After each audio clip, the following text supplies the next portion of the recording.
Welcome to the Super Sentai Brothers. This is episode 42 of Licensed to Carranger, the internet's best and only podcast dedicated to Gekisou Sentai Carranger. Every week, we watch an episode of the show and we share our thoughts with you, the listener.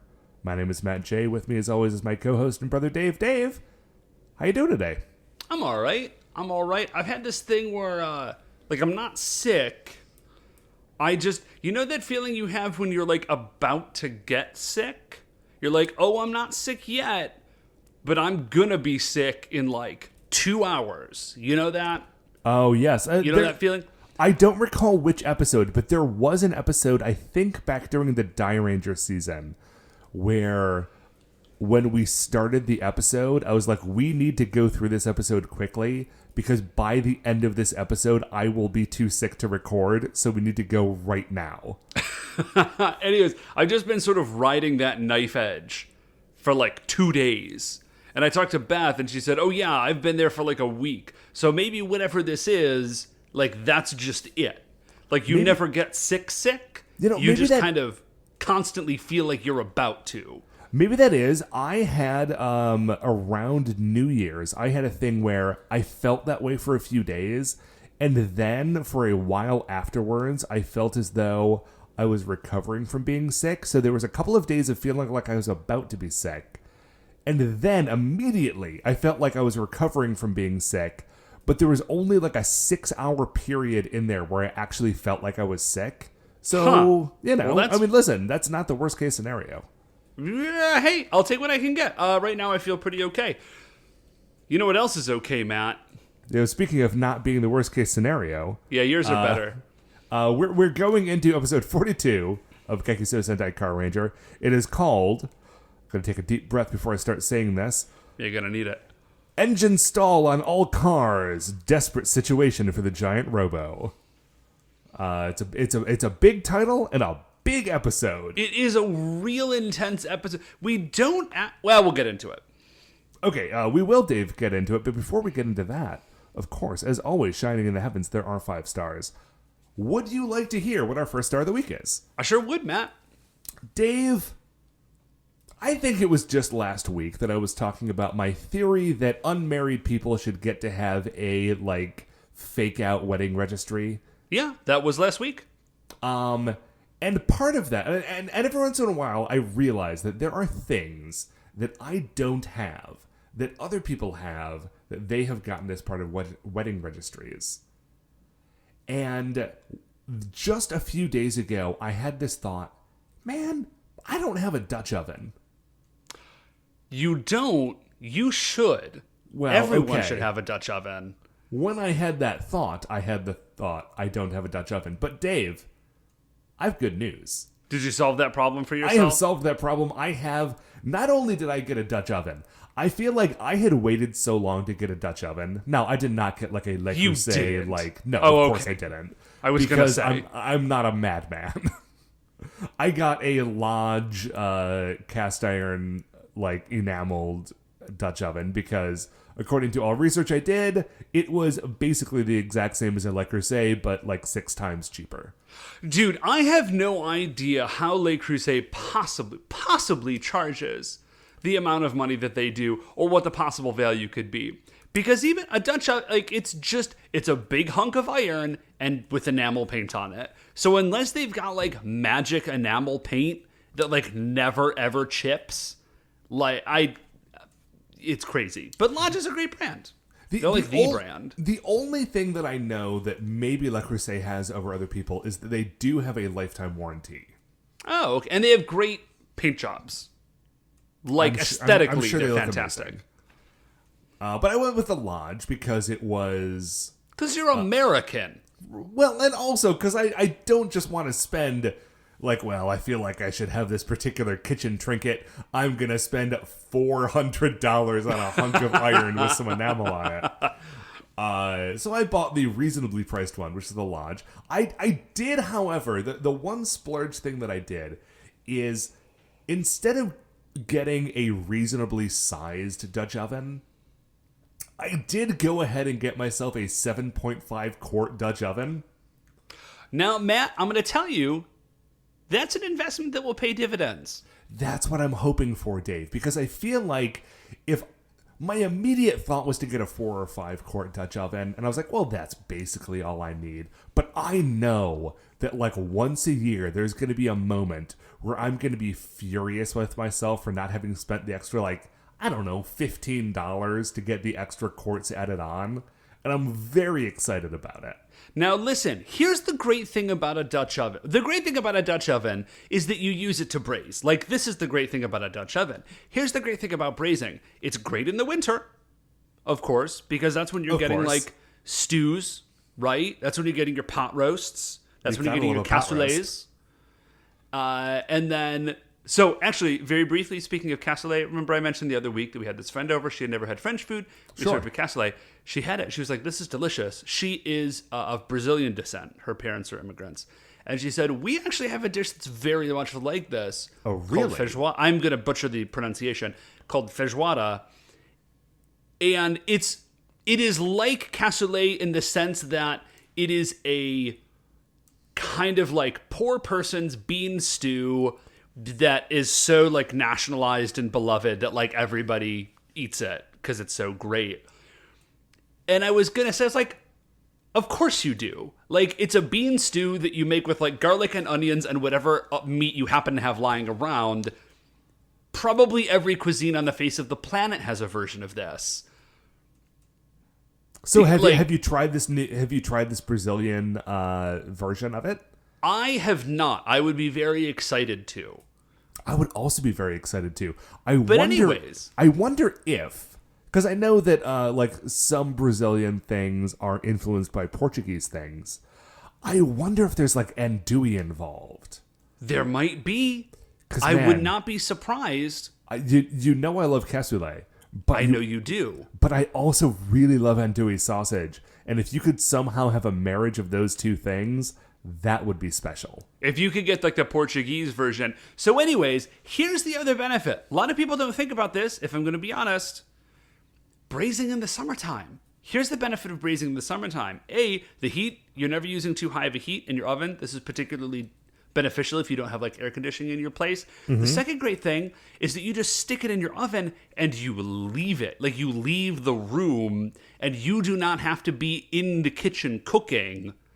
It's just happening. And with a big 7.5 quarter, Matt, you could do like a big old pork butt and have yourself pulled pork. Freeze some of it. You'll be in pulled pork for like a month. It'll be great. Being in pulled pork for a month during the summertime sounds amazing. Yeah. I was talking to a buddy of mine who is a cook / chef today. I told him I just got a Dutch oven, and he was like, "Oh, you have made the best decision that you could possibly make. I'm gonna like dig up some recipes to give you, so that you can like put stuff in your Dutch oven, turn your oven on, go to work, come home later, and have it be there." Now, I gotta be honest, I feel weirdly uncomfortable about having my oven on in my apartment while I'm not home. You know, I feel the same way. I feel like I probably should be fine with it because many people do it often, but, you know, like safety and fire. But, I mean, listen, I've got weekends. I can make this happen. It's going to be very good. Dave, speaking of things that are very good, why don't you tell me about star number 2? So our second star of the week, Matt, is I was at a buddy's house the other night, and his brother, Ben, our buddy Ben, his brother recently moved to Cleveland. They moved in together, and his brother Joel has a VR setup. Ooh. And I had never done VR before, Matt. And have you ever done this? Dave, the closest I've ever gotten to VR is I recall one time I was over at our mutual friend Marty's place, and he had like remember Google Cardboard? Okay, yes, and I know the thing you're talking about. No, it's like a cardboard. It's like a cardboard rig that you drop your phone into, and then you pretend that it's VR. That's about as close as I've gotten. Okay, this was like a full-on thing, and it's wild. It's like I'm just trying to like come to grips with how, because as these things get better and better, of course, like I remember, like, you know, the first time the Kinect came out or the Wii came out, and you could say like, oh my gosh, like it's watching you and it can like interact and you can change the channel by waving your hand, and like that was pretty wild. Yeah, man, dude, And the now, Kinect had a good year and a half when people thought that was the future of video gaming. yeah, it turned out to not be great, but it was one of those like, you take one branch in a tech tree and they're like, oh, I don't want that one. And then you flip and then you get VR. Sure, yeah. And Kinect had to run so that VR could fly. Right. It's, man, I'm just having trouble. It's disconcerting, first of all. It's Okay. disconcerting, like, how quickly you adapt to being in this virtual environment. Like, it felt like it should be weirder, but I, like, put the headset on and I picked up the controllers, and in, like, 15 seconds, I was like, oh, yeah, okay, this is how this works. I was fine. And the fact that I was fine was a little bit weird. And the game that I played was Super Hot. There is a version of Super Hot for VR. Oh, dude, I have heard. Listen, I think we've talked about it even on this show. We did, which is why I'm not talking about the game itself now. I have heard that Super Hot is one of the best VR experiences that you can have. I turned into Neo, Matt, is what happened. I was like, there's our friend Jen took a video of me doing it, and of course you look like a dope, but like I'm like bent over backwards, bullet timing out of the way of a shotgun blast while I like reach around a corner and shoot a guy that I know I can't see him, but I know he's there. It was amazing. It was incredible. The only part where I looked real dumb is I did try to like lean down on a cabinet that wasn't there. Like it was there in VR, but it was not there in R. Yeah, like it was like super classic. Like I went to, like a cartoon. Like I went to put my hand down on it and leaned forward, and of course there's nothing there because I'm just standing in the middle of a room.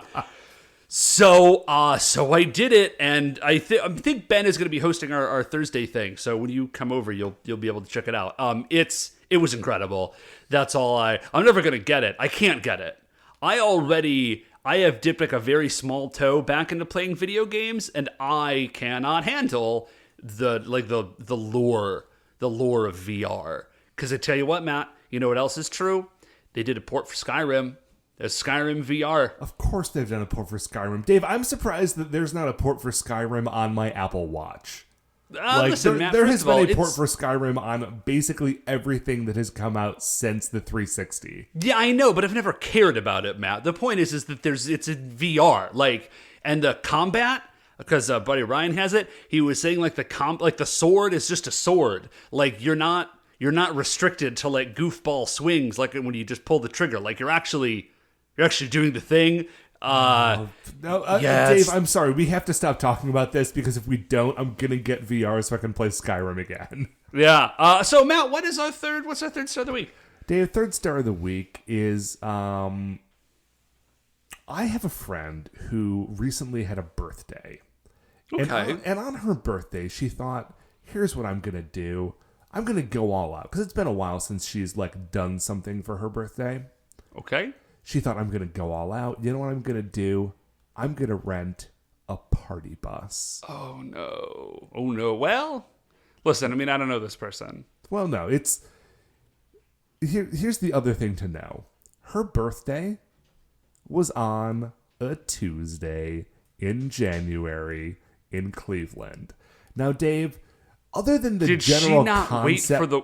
Just to be clear, so she said, my birthday's on Tuesday on January on the weekend. I want to do a party bus. But gosh darn it, if I'm going to delay this thing for the weekend. My birthday is on a Tuesday. By gum. I think it's partially that she didn't want to wait. And I think it's partially she has a number of children. And this is the first birthday she's done in like 5 years since she had her twins. Legit.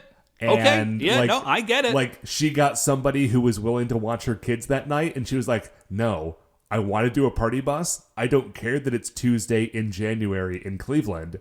We're doing a party bus tonight. She rented a party bus on the west side of Cleveland for 2 hours to bring it was like a pub crawl, except that it only went from what I think there were only 3 bars involved total. We met up at one bar. It drove us to Porco's, which is a tiki bar, which is a cool time. And then we were there for like 45 minutes, and we're like, we have to leave right now because we only have the party bus for another 15 minutes, and it's going to take us back to the bar where we started so that we can pick up our cars. And it was just the most like, we are in our 30s, but we have dedicated ourselves to like the idea that we've not given up on having a party. Like, we're all 35, and we're only doing this for 2 hours on a Tuesday, but we're getting on that party bus, and it's driving us 3/4 of a mile from this bar to that bar, and someone is going to blare music. We're only going to get about 2.5 songs through before we get to our destination, but we are party busing this, and it's going to be a thing. And I'll tell you what. Actually, it Matt, actually now was that you've pretty said good. it, that sounds like the best version of a party bus. I know, I retract right? every statement I made. I definitely, and listen, I went through the same emotional journey that you did when I was telling it to you, but like while I was doing it. And my journey was definitely the same. Like, I don't know if this is a good idea. I don't know if this is like over the top or under the top. But it turned out to be just like exactly the right level. Yeah, right in the pocket. Loved it. Let me Sounds tell great. you.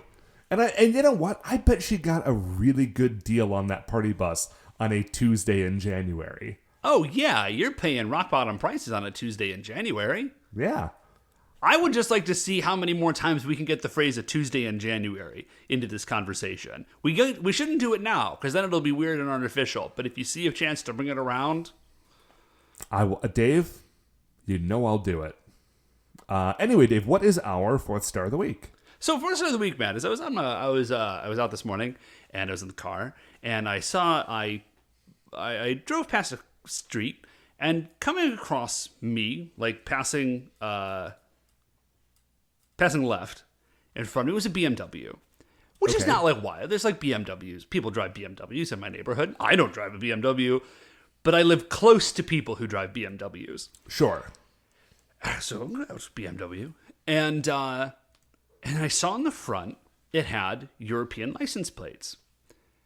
Which I was like, oh, that's interesting. Like, this person must have just, like, I don't know, gotten, they're visiting or something. But, like, for whatever reason, like, this car has European plates. Because you see that, like, every once in a while, right? Dave, I love a European license plate. It might just be because I don't see them often, but I think they look so much better than an American license plate. Well, Matt, you're not the only one. Okay. So here's a fun fact about Ohio driving laws. You do not technically have to have your license plate on the front of your car. They like you to, but like it's some sort of, and I could be wrong about this, but it's some sort of like slightly arcane thing where like you do not technically have to have your license plates on the front of your car.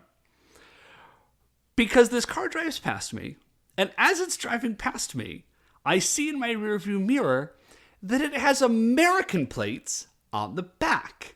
Okay. Where you have to legally have your plates. So, Matt, you're not the only one who likes European plates, because this dude, whoever he is, or she, has gone through the mental process of like, well, I'd like everyone, like everybody knows you're already driving a Beamer, my man. You don't need, like, and so, because obviously, like, the deep down, if this person is being honest with themselves, the reason they have these European plates is because they're cool, right? Sure. But nobody, because at that point, if you're willing to admit, you're like, no, I just have these because I like them. You have to be willing to admit to yourself that, like, the reason you like them is that you're really trying to draw people's attention to the fact that you're driving a BMW. Which, like, everybody notices, dude. It's a BMW. They're very nice cars. Like, good on ya.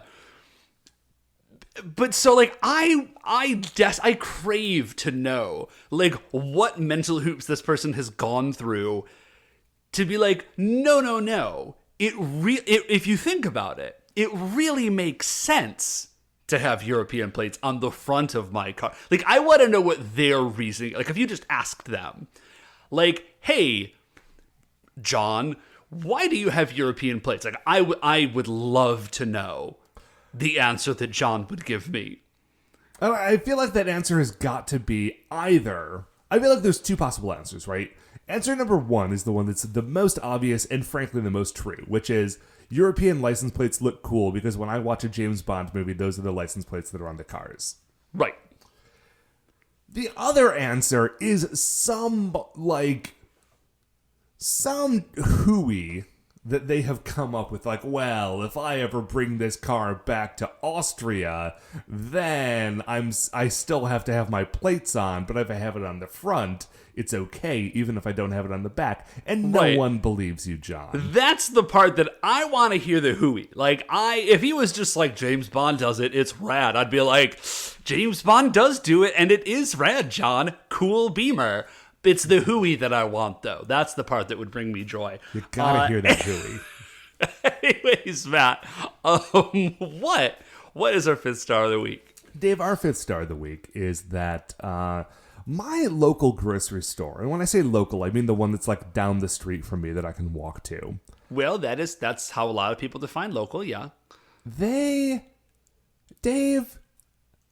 they're a pretty new grocery store. They just opened up within the life of this podcast. If you scroll back in the archives, you'll hear me telling how great it was when they first opened. And I'll tell you, it's still great that they're there. It's a very nice grocery store, and they do a good sandwich.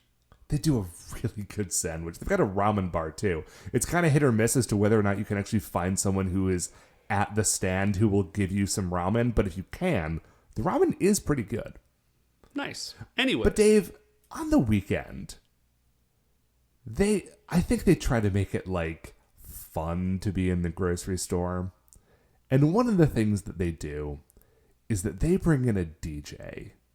A grocery store DJ. Now sometimes... Okay, well that's both wild and terrible.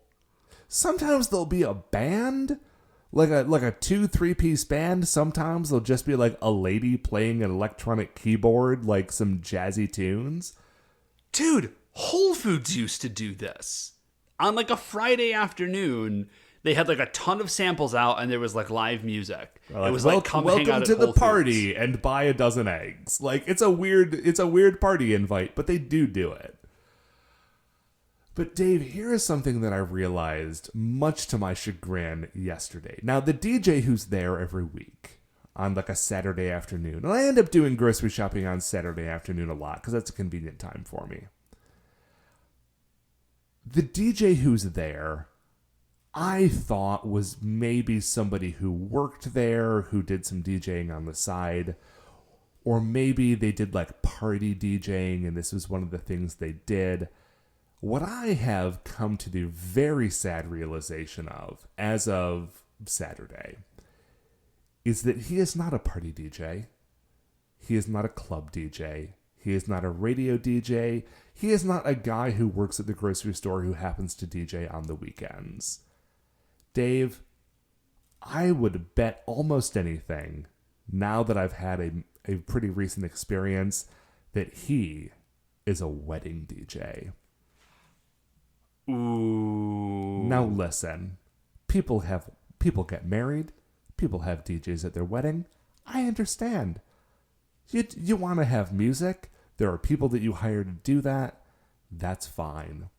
But here's the problem, is when that wedding DJ stuff starts to leak into your grocery store DJ stuff. Because what that means, Dave, is that sometimes you're trying to like have a mix bumping in the background and you're going from song A to song B, you're cutting in between, and then for 5 minutes, while I'm stuck in the line to get my food to leave, desperate to leave at this point. I was not desperate to leave when I got into the line. I was desperate to leave by the time I got through it.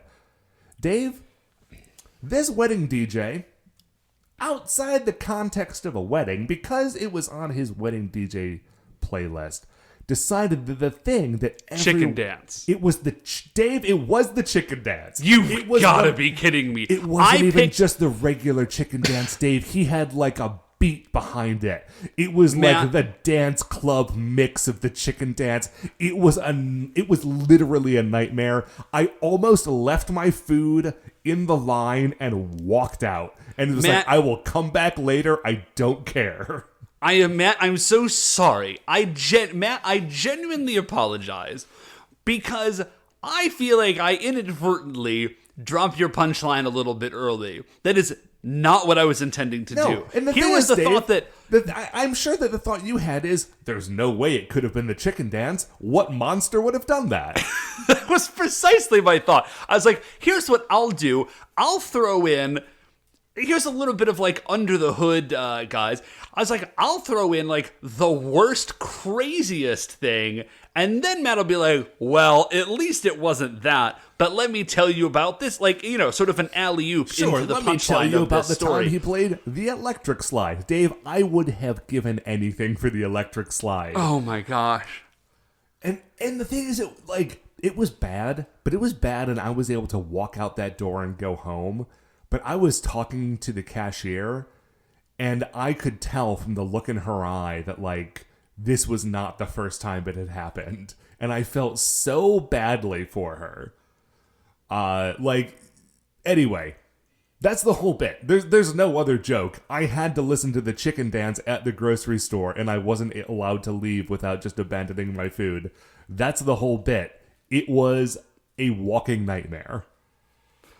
Or a waking nightmare. I was doing both. Anyway, that's all. But it's a lot more fun than the chicken dance, Dave. Literally everything on this I was earth. going to say anything. Just pick something. Specifically, what is more fun than the chicken dance is episode 42 of Gekisou Sentai Carranger, Engine Stall on All Cars, Desperate Situation for the Giant Robo. It originally aired on December 13th, 1996. You can watch it on the DVDs or on shoutfactory.tv. It was written by Naruhisa Arakawa. We're going to go take a quick break, and we will be right back. Okay, welcome back. Man, I had forgotten the previous episode had made us feel weirdly sad about Dappy. Yeah. This episode really swings in hard trying to remind us about it. Yeah. They are... Yes, they are. They are doing that. They're doing that thing. It is not a bad episode, but it is also an emotionally manipulative one. So let's just dive right in, Dave. When we open, of course, Dappy is sad about Christmas. And Dave, we had previously been pretty much exactly on track where the episode that we were watching was coming out at the same time during the year that the episode had been released.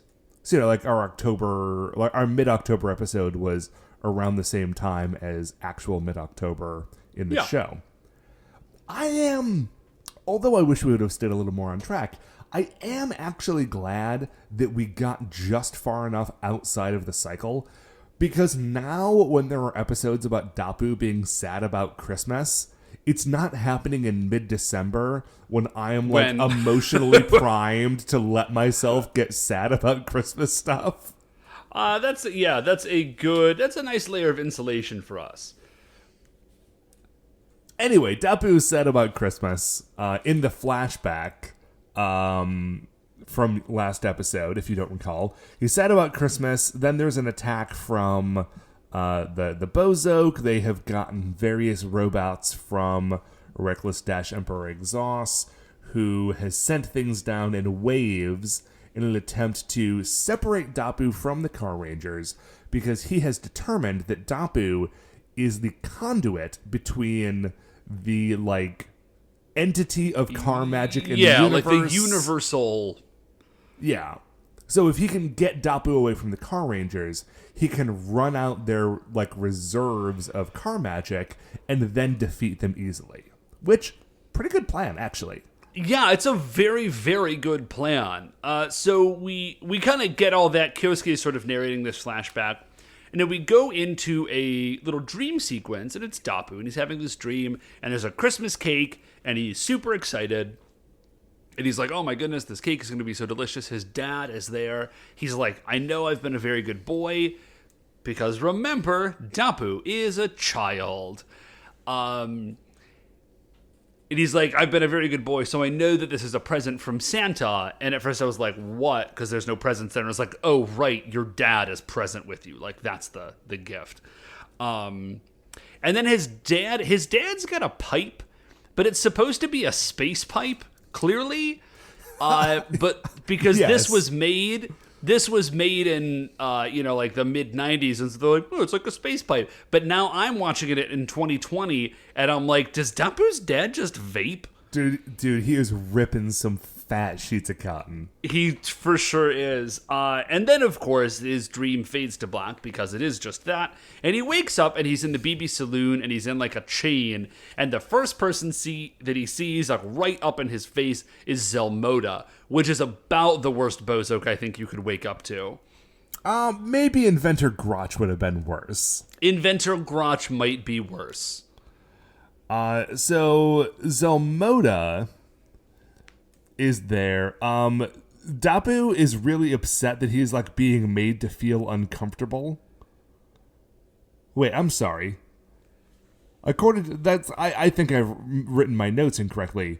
Zell Moto is upset that the Bozoke have been made to feel uncomfortable because they have been having to do work for the Reckless Dash Emperor exhaust. Yeah, they're like, this is terrible. Like, we're stuck doing all this dirty work. Which, to be fair, or just to clarify, the part that they're upset about that is the work, not the dirty. The dirty they're fine with. They just don't want to work. And they're like, we got this kid. Like, can we just kill him? And we'll be done with it. And then we'll defeat the Rangers. And then they're just about to do that. They're actually, Dappy is like, I'm going to get out of here. Like, car. And then Zell Moto, like, blasts him.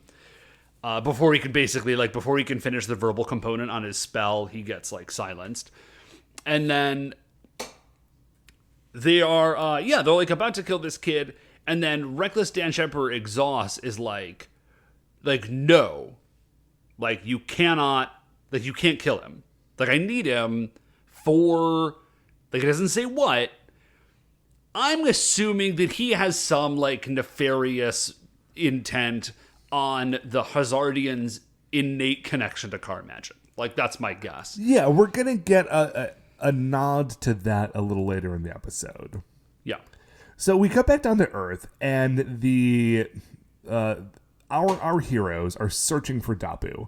And by searching, of course, the best way that you can search for any missing person is like trying to find a lost dog in your neighborhood, just running around and shouting their name at the open air. Now, to be fair, this has never not worked. Yeah, I mean, eventually this has always paid dividends. But right now it is not doing it. And they're just running around and they're exhausted. Minoru feels badly because he remembers their conversation from the previous episode before Dappy was captured. And he's like, man, maybe Dappy just left because we were pushing him too hard. And like we're pushing him away because he wanted to hang out on Christmas and we all wanted to see our families. And maybe that's why Dappy was gone. Yeah. Now, of course, that's not true. He's gone because he was kidnapped by space monsters. But I do appreciate Minoru's concern. Well, he doesn't, here. right? He doesn't know that for sure. So they're like, it's personal responsibility. It's good. Then who shows up? Vrv Master. Oh, yeah. Yeah. And Vrv Master just drops the best, the best line of this episode, where he's like, if you could solve problems by crying, you wouldn't need a lawyer. Like, let's go. Let's make this happen. And this is like a weird theme for this episode. I think like 5 different people say at various points in this episode, like, you won't solve anything by crying. Like, time to, kind of time to get on with it. They ask him where he's been, and he's like, dude, straight up, that is not important. We need to keep moving on right now. And then he asks them, as though he did not walk into the middle of their conversation about looking for Dappy, like, hey, how's Dappy? Is he doing okay? And they're like, well... And here's the thing, I don't know if he was or wasn't listening. Because on one hand, it seems like he wasn't listening and he's asking for an actual response. On the other hand, it kind of seems like he was listening and just wants to twist the knife a bit. Like, hey, yeah, I see you're all upset. It's not totally obvious. How's Dappy, because the child that you look after? They're like, well, and they kind of go through the whole situation. And they're like, we found these flyers. We're not really sure what's up. And he looks at it, and he says, Vrv Master does, and he says, these are a lie. The flyer, if you will recall from the previous episode, was dropped from a space robot that was flying over the hand. And the flyers said, hey, all of the survivors from the planet Hazard are meeting up in X location on such and such a time. So the Rangers have now found this, and they've showed it to Vrv Master, who recognizes it for being a total, like, falsehood.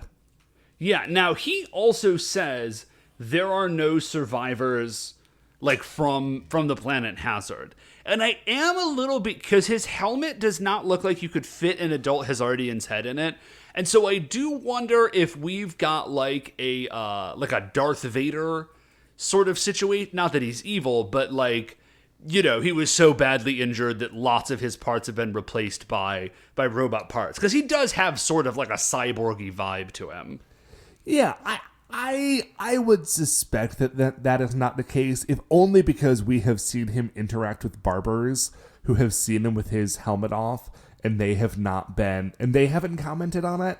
I feel like if he took off his helmet and it was a adult Hazardian head, maybe, I wouldn't be like blown away, I guess. Yeah, like maybe a barber could deal with that. If it was an adult Hazardian head who had been thrown into a volcano, the barber would have said something, right? Well, just listen, maybe they're discreet, Matt. Space barbers are known for their, professional discretion.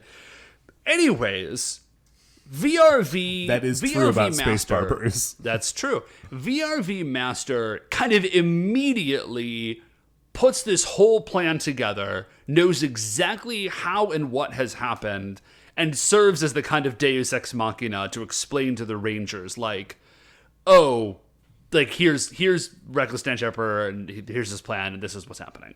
To underscore the point that Dappy is, in fact, alive and in mortal peril, we flip back up to the BB Saloon. Yes, Dappy is chained to a table. Yep. And it's not just a regular table, Dave. It is a execution machine.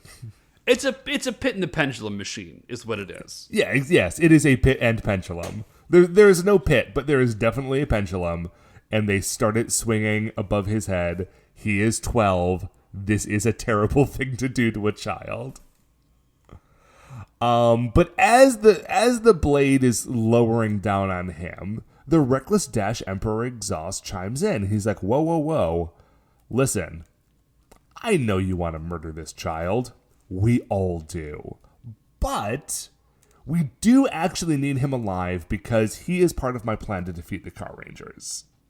Yeah. President Dynamo... Oh, I'm sorry. You know, I mentioned that earlier. This is when that happens. Oh, yeah. President Dynamo is not pleased with this. He does not like being bossed around. But if they do go along with the Reckless Dash Emperor Exhaust's plan, he is going to give him that lifetime pass to the space highways, and that is enough to sort of mollify him. Oh, there was a real weird moment where they're like about to kill Dappy, and they reference his like dead planet and father, and somebody throws out the line like, go see your dad up there. And I missed the line previous because I was writing something down. This leads me, I think it's Zell Moto says this. This leads me to believe that Zell Moto, A, believes in an afterlife, and B, that there is a heaven, and C, that Dappu's dad is there and that Dappu was about to go there. Which, like, in my mind, like, Zell Moto, like, we just found out a whole lot about Zell Moto's view of the universe and, like, everything. Makes me really question Zell Moto's life choices. Right, if he believes that there is a heaven and hell. Like, unless he's just mocking Dappu, which is very in character. You know what is? Like, Zell Moto is... Listen, Zell Moto's a crummy guy, right? He's a good friend, but a crummy guy. I think we can agree about that based on our experience with Zell Moto. We sure can. But, like, do you think... I don't know. I mean, I guess he just did. I was going to say, do you think he would mock a child as he was about to die, like, making fun of the idea that he would be reunited with his family in the afterlife? I guess he literally did just do that, so I can't question it. But it does feel bad. It doesn't feel quite like the semi-lovable Zell Moto we've come to know. Yeah. So, and then we get this whole thing with Reckless Dance Emperor Exhaust. Ghani does not like to be bossed around, but he'll deal with it. Exhaust says, "Listen, take the shark back to Earth, like, and take out our VRV Robo. Like, you should be able to do this." Right. We go back to Earth. The giant shark Robo, of course, is called Marine Zaboom. Oh yeah, sorry, thank you. I just want everyone to remember that the giant shark robot is called Marine Zaboom, which is a wonderful name for a shark robot. So, we go from there. Whenever I see it, it makes me think of Zaboomafu, which was like that children's program where I think people dressed up as animals. Yeah, some of them. Zoobly Zoo. Yes, definitely Zoobly Zoo. Some of them had, like, animal costumes. One of them just had, like, Cats-style makeup, but not, like, 2019 Cats VR makeup, like, classic stage makeup just, Cats. Had you gone to see this show. So anyways, we go from there back down to VRV Master, who's sort of, like, still mid-conversation with the Rangers. And he says, listen, Dabu is still, like, he's definitely still alive. The Bozok have him, and if the Bozok have him, that means he's on Barabarian, and, like, we need to figure this out. Like, it's gotta be at Reckless Temperature Exhaust. He's carding Car Magic Power. We gotta figure this out. Right, and again, they know that they are targeting Car Magic Power because in the previous episode, Zanette had given them the diary. So they kind of know what Exhaust is up to.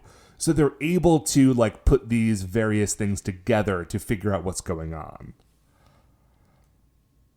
So as they are coming to these conclusions, Marine Zaboom attacks. He is being piloted by Inventor Grotch.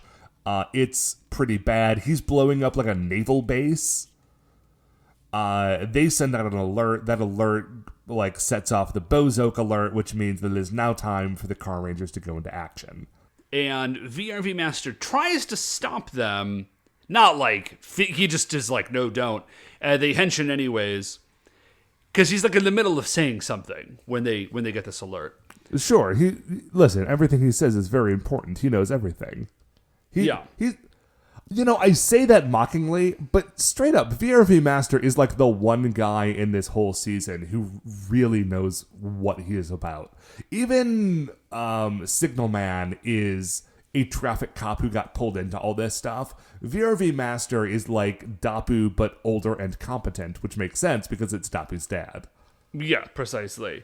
So, they just, like, run off. They're like, we'll be right back, VRV Master. Like, we're gonna save everybody. And VRV Master drops his second amazing line of the episode, which is, true warriors will wait till the end of the speech. But, like, they're already gone, so they don't hear this. But I think that's good. Like, that's a very novel metric by which to measure a true warrior, in my experience. The Carrangers do not agree to this metric. They're like, listen, we're going to leave, we're going to win, we're going to get Dabu back, and we'll be right back. So then we can listen to the rest of your dumb speech later. You weird space lone wolf of the universe. So they all run off. They real quick do Victory Fusion to get VRV Robo together, and they go off to go fight Marine Zaboom. So basically, as soon as this fight starts, Reckless Dance Jumper Exhaust or Evil, whatever. He's like, hey, use the energy draining attack on Marine Zabumafu over there. It's like, oh yeah, right. He's got this like ultra unbeatable attack, which is just he drains all your energy and then you would die. So Grotch does that, and then there's like this real cool like flying shark fin because it's like a shark. It's not like a shark robot. It's like a robotic shark, and then just like coming out of the shark's stomach is like a robot body. It's a like robot. It just has a whole. It's not a robot shark. It's a robot street shark, is what it is. Yeah, well, there's a tail off the back of it. Like, the head is just a whole shark, and then there's a body. There is genuinely a moment while I'm watching this episode where... Because Inventor Grotch is the guy who is plugged into the head of this robot and piloting it. And, like, Marine Zoobaloo is, like, swimming around underwater. And Grotch is also underwater. And if you will recall... If you've ever looked at a picture of him, Inventor Grotch is wearing like this weird, messed up diving suit. Yeah, it's like a spacesuit or something. And it's got like portholes all over it. And like, it's not exactly a diving suit, but it's a little bit of a diving suit. And it kind of makes me wonder if they were thinking about this when they designed his outfit. Like, okay, eventually we're going to need one of these weird, gross space monsters to be underwater and have it make at least a modicum of sense. You know, man, that's very possible. I feel like that probably is not the case. I think they probably could have just had Zell Moto down there and be like, whatever, dude rolls around in a space car anyways. Who cares? Yeah, that's probably true.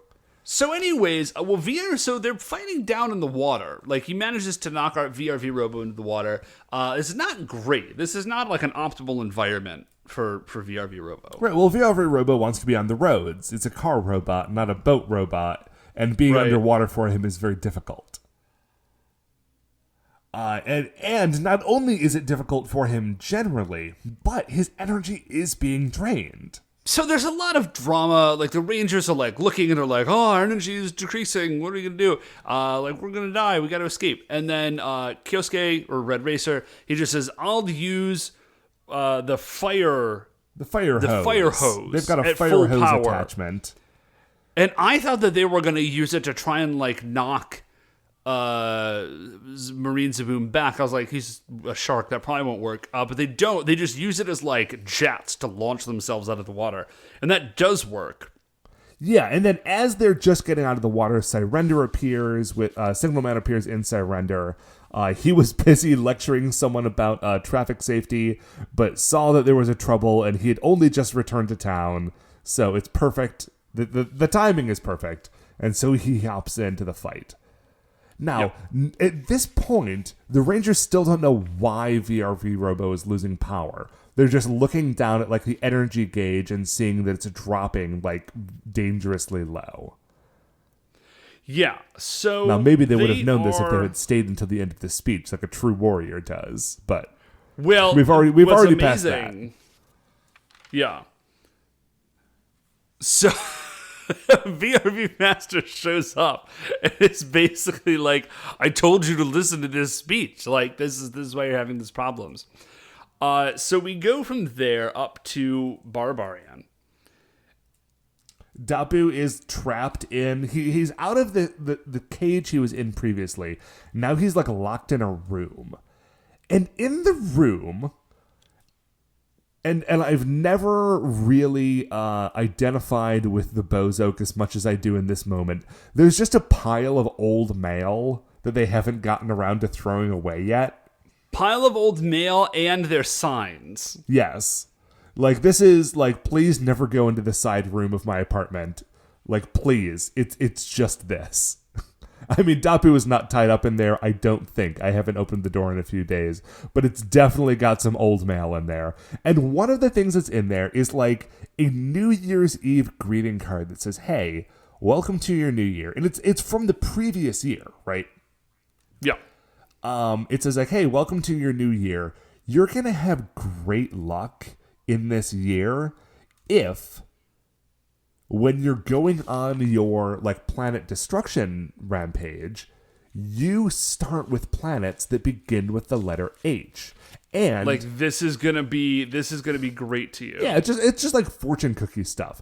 But it is a greeting card, and it is signed by, and I'm not gonna try to like sound this word out, but it's the word exhaust spelled backwards. It's the Reckless Dutch Emperor Exhaust, who a full year ago was already manipulating the Bozoak into attacking the planet Hazard.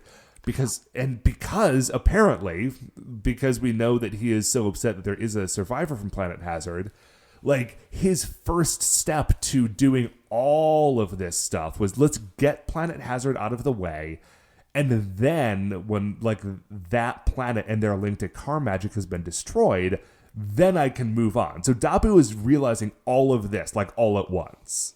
Yeah, it's a pretty excellent moment.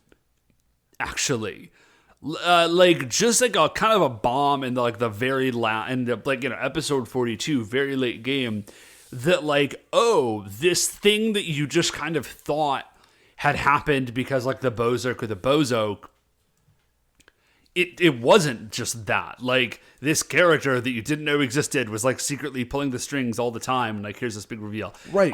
It was pretty. It recontextualizes Dapu's whole thing, and it also kind of recontextualizes the Bozoak. The Bozoak themselves, yeah. Because like, listen, because it's like they're still bad guys. They still blew up a planet and did not think twice about it.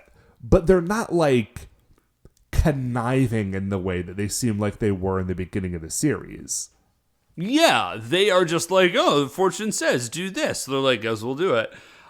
Again, they're still very bad people. So Dapu has like a full-on, like frankly, like a kind of upsetting, like PTSD style flashback where he like sees his parents die again. And then he sort of like shakes himself off and he's like, well, crying won't help. He's one of the people that says it. And he's like, all right, we just gotta do this. I gotta get going on. Come back down to Earth. Vrv Master is explaining to the Carrangers, and man, I'm just gonna read straight from my notes here. Dave, please help me out, because I know that this is an important moment, and I was having trouble understanding what he was trying to get across. Okay, so all of the cars, the cars that make up RV Robo and the cars that make up the VRV Robo all run on various versions of car magic. Now, yes, car magic is the magic of dreams. Yeah. Right? So car magic is the magic of dreams, and the bond between Dabu and the Carrangers is the conduit of that dream power. Like for them. For them. And so, because Dabu and the Carrangers got into an argument in the previous episode, it's not that Dabu has been kidnapped that is actually causing the trouble. It's that Dabu got into a fight with the Carrangers, which has caused a doubt to creep into his mind about his connection to the Carrangers, and that is disrupting the flow of car magic between him and them. Right? Yeah, so it's not the fact that he's kidnapped, it's the fact that he's worried that his friends don't care about him. Yes, which is a much more Sentai solution to this problem, if I'm being super honest. Yeah. It's this sort of beautifully, like, believe in the dreams of your friend's heart's crystal sort of moment. Yeah. And then they all kind of feel bad. And I do notice, like, there's this very sad, like, synth music playing in the background. And I would not put money on this, but I wouldn't be surprised if they sort of only have, like, one soundtrack of, like, sad synth music. Because it all kind of sounds the same no matter what season you're watching. Well, this particular track of sad synth music, I think, is a sad version of the VRV Master theme song. If I'm not terribly mistaken, which I may be. It might be. I did not catch that. So they're like, they all feel bad, and then Kyosuke says, he's like, well, crying won't resolve anything. Like, we got to figure this out. So they go to Vrv Master. Kyosuke's like, listen, you're the lone wolf of the universe. You can save you. Will you please go save Dappy? Like, we can't because he's up in space. Like, can you please go do it? And he's like, that's kind of a. He's like, he doesn't answer whether or not he can do it. He just says, that's kind of a selfish answer. Because what are you guys going to. Like, while I'm off doing that, like, rescuing your dude so you get your, like, magic powers back, what are you doing? And they say, like, we're going to go get RV Robo, and we're going to go defeat that monster with whatever energy we have left. Like, come hell or high water, we're going to make this happen. Right. Like, between VRV Robo and RV Robo, like, each of them have some gas in the tank. And so, while you're going to go try to get back Dappy, thank you, O Lone Wolf of the Universe, we are just going to, like, burn out all the power we have on Earth to try to defeat this thing so it doesn't just blow up the planet while you're busy with that. And Vrv Master is like, okay, I will do that. And then he says, as they're all running off to go deal with the situation, to like get into RV Robo, he says to himself, like, wow, while I was gone, you have all become true warriors. Yeah. It's nice. Pretty, even though they did not stay for the full speech, he still considers them true warriors. Yeah, I thought that was like a pretty, or well, I don't know if he does, but they're at least closer. Right. So he runs off. He goes to space. RV Robo forms, and the fight starts again in earnest. Yeah, there's some good power saxophone happening, which I dig. So the Bozoak are in the BB Saloon. They are watching the fight. They're digging it. And then there's like a fire alarm goes off. And what we see is, so they all rush off, and it's the closet. And what it is the Dappy has set a fire and then sort of like hid behind the door. They all rush in to get the fire, and he sort of slips out. He's covered himself with a blanket. He gets all the way to the garage, and he's about to like escape in one of the cars. Zell Moto catches him, and then he and Ghani were there and are like, we obviously knew what you were doing. Like, this is a very transparent plan. Now we are just going to kill you. Yeah, and so they sick a bunch of Wumpers on Dappy, and man, I will tell you what, Dave, we have not seen Dappy in a fight since, like, episode 3 of this show. He's just been hanging out at the garage and, like, offering questionable advice. But when stuff goes down and Dappy actually needs to, like, fight a room full of Wumpers, he does. Like, Dappy's got the moves. Dappy has the car magic. Yeah, I was pretty impressed. I thought that was a very cool moment. Now ultimately he does not. He's not winning this fight. Like, he does very well against the Wumpers, but like when Zell Moto and Ghani get in the mix, Dappy cannot really handle that very well. Right. And then all of a sudden, these like coins is what it looks like, come like flying out of off camera, and it sort of like plinks against a bunch of people, and it distracts Zell Moto, and Dappy manages to get free. And he reaches down and picks him up, Dappy does, and he says, coffee milk? And they're like the little they're pogs. They're like the original pogs. Yeah. They're just like little cardboard caps that come on drinks. And he's like, coffee milk. And as he's pondering this, VRV Master hops in. And he's like, who am I? I'm a friend, I'm a foe, I'm a lone wolf in space. You know how he does. Well, hold up. There's a really, really good entrance where there's like this long, dark hallway, and some Wumpers like run into it, and then you just hear like whoosh, whoosh, whoosh, and then they sort of come like flying out of the darkness again, and then VRV Master just like slow walks out, and then he drops the whole line of like, who am I, blah, blah, blah. Dude, VRV Master knows how to make an entrance. He does. It's very, very good. And then I forget like what this thing is, but like Dappy references these fruit drops, and I had totally forgotten about these. that, oh, that's what it is. Dynamo says like, oh, you're the dude who bought fruit drops from the pachinko parlor with your prize tickets when I was working there.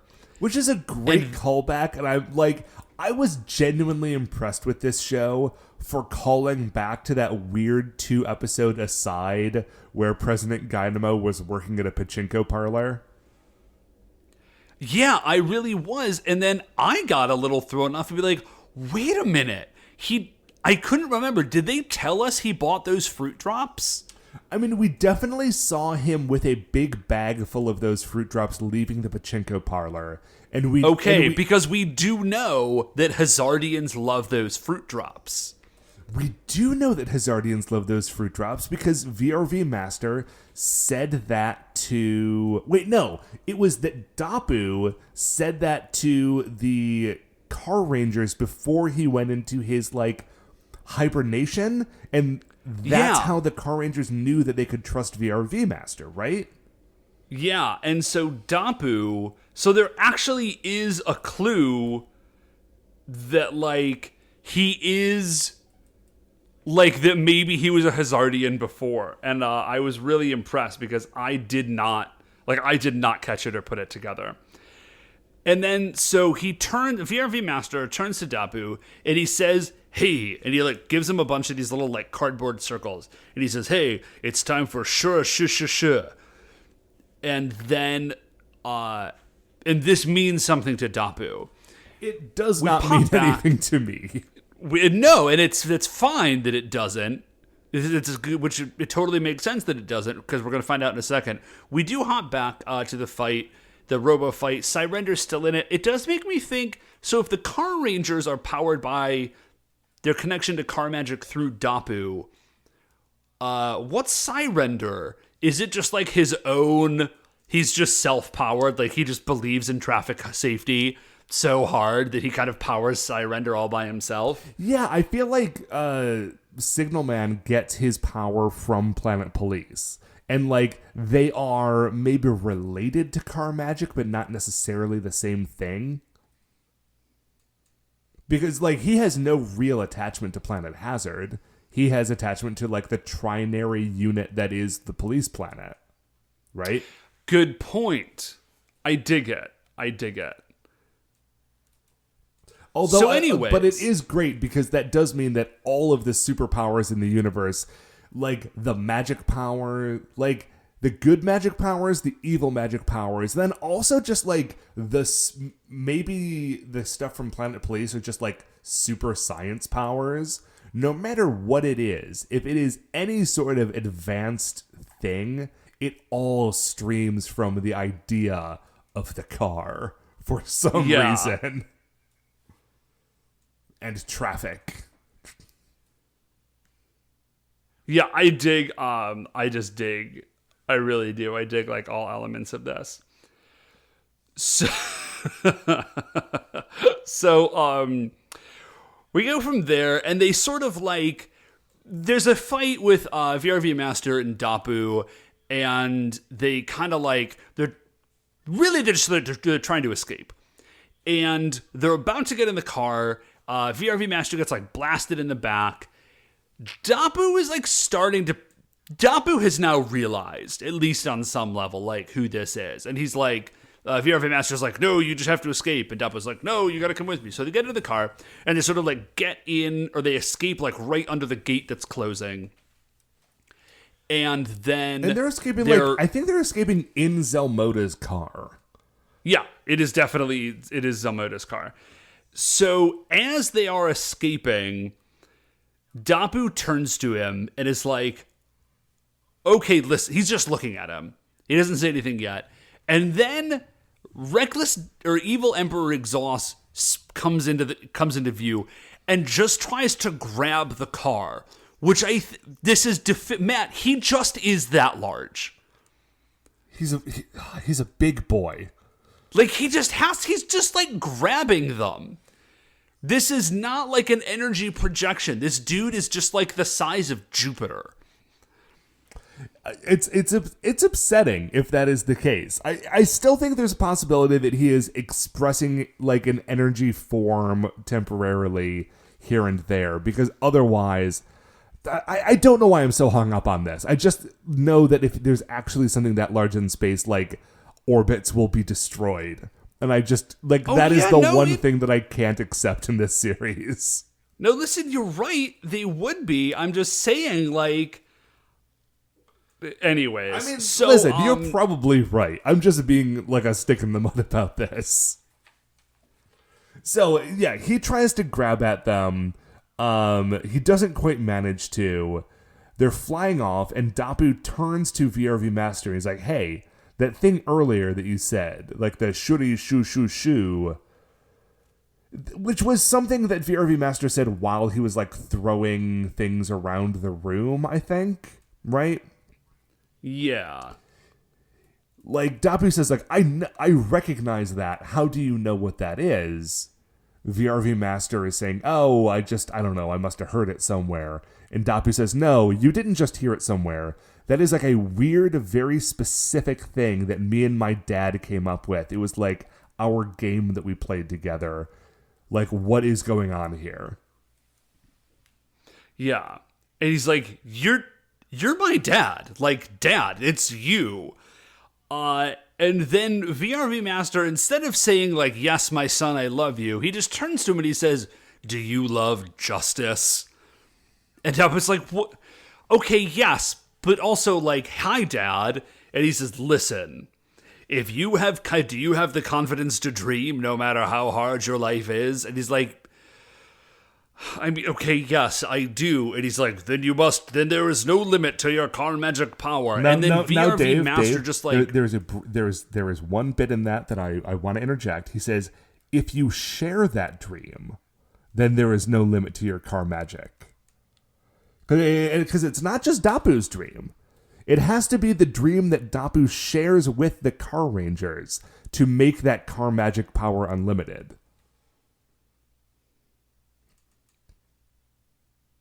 Which I think is only significant because I feel like we're going to run into something like that in the next episode or two, and I wanted to lay the groundwork for it now. No, man, I think that's a good point, because clearly this show is pretty invested in laying groundwork for stuff. Right. Did not seem like that was the case for most of the show, but apparently it was the case. Well, in our defense, Matt, it hasn't seemed like that for the last 5 years. So, then Vrv Master's like, all right, great, and like gives him like the V sign, turns into like a bolt of energy, and just like full frontally assaults Evil Emperor Exhaust and explodes, I think, and maybe dies. Maybe, because the episode just ends. Like, Vrv Master goes to attack Exhaust. Dapu is now free to escape to Earth, and cutting down to Earth, like, you know, cutting the camera down to Earth, we see that the Carrangers are almost out of car magic in their gas tank, in their giant robots. Yeah. So this is another, like, terrible moment for our heroes' cliffhanger event. I hope it all works out for them and that the universe is saved. But Dave, we won't know that this week. We won't know that. Hopefully, this week. we'll get some sort of forward motion on it next week. But that's the end of the episode.